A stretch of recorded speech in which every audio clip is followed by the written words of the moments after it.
Alors, Elon Musk. Monsieur a reçu 29 milliards. Ah bah écoutez, on se met bien. La conseil d'administration a validé l'attribution de 96 millions d'actions à Elon Musk. Leur valeur, plus de 25 milliards d'euros.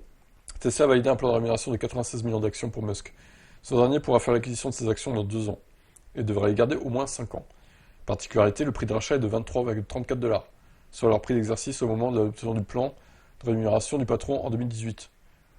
Or, même si l'action est loin des sommets, ayant dépassé 1000 $ en 2020, à la clôture de la bourse, l'action était à 302,6 $.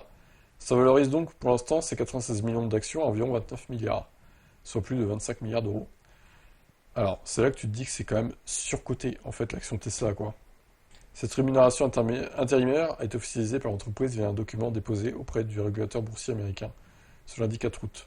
Cette annonce intervient alors que le salaire d'Elon Musk fait toujours l'objet d'une bataille judiciaire. Pour rappel, un plan de rémunération a été adopté en 2018 avec la remise d'actions en fonction des résultats dans les 10 suivants. Sur les 10 suivants. Le gain potentiel était à l'époque de 56 milliards. En janvier 2024, un juge du Delaware avait annulé ce plan de rémunération.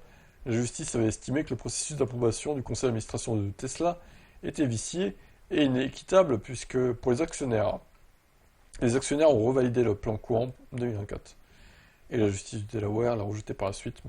Musk a fait appel.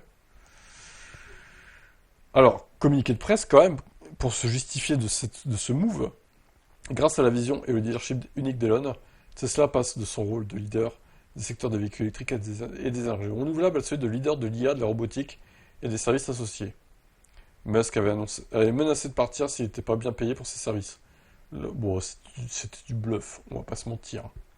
L'homme souhaitait aussi augmenter la part des actions qu'il détient, qui est actuellement de 13%, estimant qu'il n'avait pas les mains libres à la tête du constructeur, sous la menace de plus petits actionnaires. Alors que quelques voix s'étaient élevées pour pousser l'homme à partir en raison de ventes en chute libre et d'une image dégradée à cause des prises de position politiques, le conseil clame sa pleine confiance en Musk. Les actionnaires de Tesla doivent encore approuver ce nouveau plan de rémunération. Un vote est attendu le 6 novembre. En vrai, c'est pas mérité. Je le dis direct, c'est pas mérité. Il mérite pas autant de fric. Vu ce qu'il a fait depuis 2018, il mérite pas autant de fric. Je suis désolé de le dire. Encore une fois. On va me traiter d'anti-Tesla, d'anti-Musk, je m'en fous. Je dis ce que je pense. Très clairement, il ne les mérite pas. Il a empêtré Tesla dans des polémiques. Il n'a pas assez renouvelé ses modèles. Il n'a pas créé de compact. Là, il veut juste, pour sauver la face, créer un modèle Y bas de gamme, basique. Le modèle Y du pauvre, en gros.